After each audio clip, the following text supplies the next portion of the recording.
Okay, it's been 30 minutes since we stirred up that first batch of dough. It was kind of a long video for just stirring up one batch.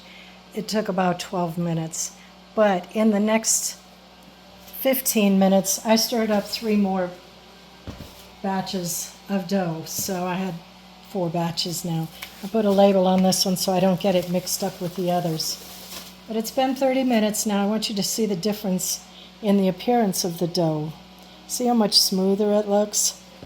Now I'm going to get my hands wet. And for the stretch and folds, our first stretch and fold, you're going to grab around the outside of the bowl. Look how that pulls now that it wouldn't have done before. And you'll turn a quarter turn and then stretch it and do another quarter turn. Get your hand wet if you need to. That's a stretch and fold. Okay, and one more. You just go around each side, north, south, east, west. Actually, that's all you need to do, but I usually, because I like to play with the dough, I usually will do a short knead with it. You don't have to do this, but it does help develop the gluten, and it makes it look prettier. And I just can't quit playing with the dough that fast. So you do you, but I like to stretch it a little more and get it into a nicer shape for the next 30 minutes. And that's all it takes. Look how nice this dough is now. I don't know if you could see that. Way different than it was just 30 minutes ago. So I'm going to let this dough rest another 30 minutes.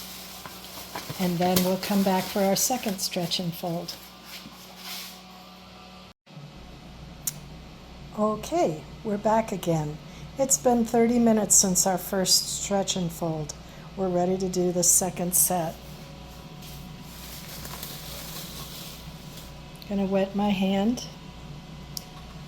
See how nicely this has relaxed? The dough is now filling up the bowl a little more than it was before. We'll grab one side, pull it up and stretch. Look how nicely it's stretching. Okay, turn a quarter turn. Beautiful. Get my hand wet again. Here we go. We're just going to do this a couple of turns. This is so fast and easy to do. In between stretch and folds, you can go read a book, work in your garden, read a story to your kids, just do some yoga, whatever. You don't have to, once you've done the 4 stretch and folds again, that's all you have to do. You can just let it rest. But I have to play with it just a little bit more. This dough feels so beautiful. I love to handle it. And the more you stretch it, the more gluten you're developing. But it's not necessary, like I said. But now we are done with our second stretch and fold. And we'll be back in 30 minutes.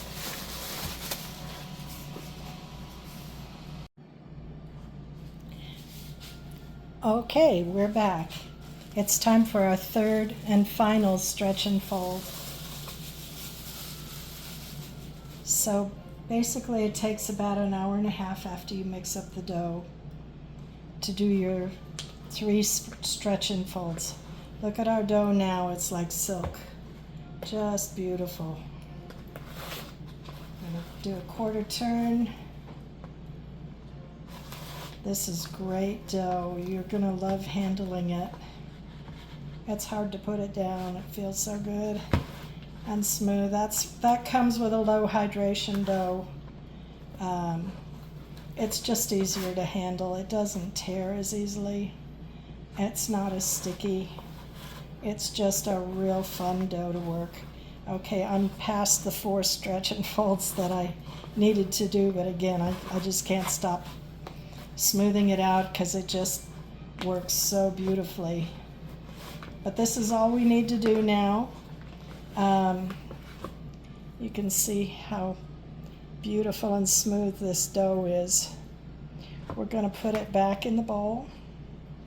It sticks just a tiny bit, but not like after the first stretch and after the first mixing it up. It's changed quite a bit, as you can tell.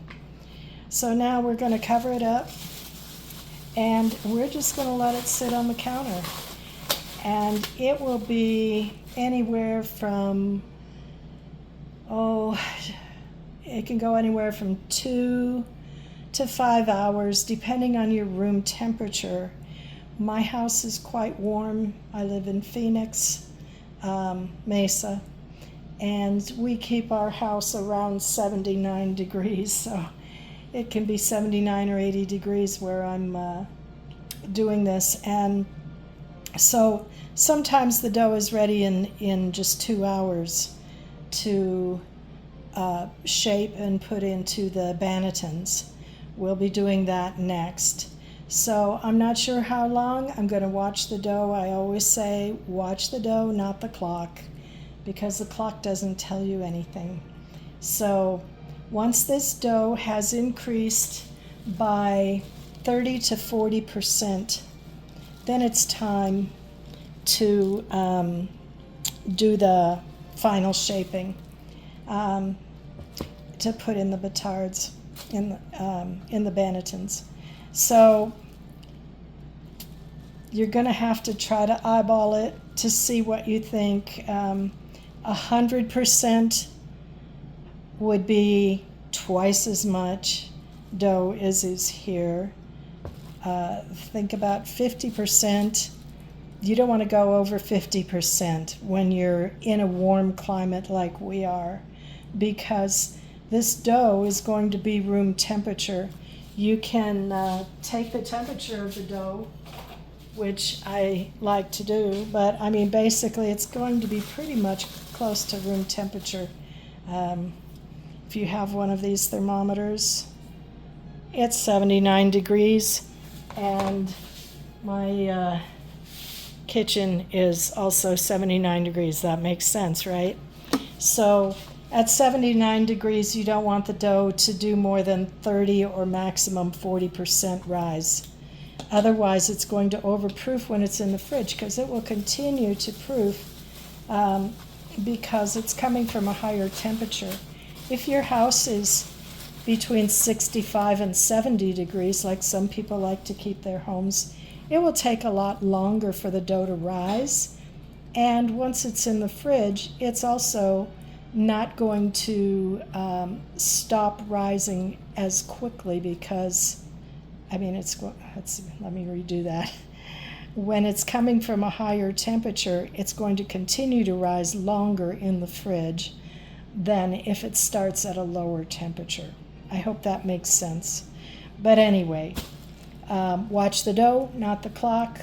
If you don't have a thermometer, it's not a big deal, because basically it's going to be room temperature unless you're using cold ingredients. One time I used dough or flour that came right out of the freezer, so my dough was really cold, and it took a long time for that loaf to rise. But anyway, I will get back to you when this is ready to shape.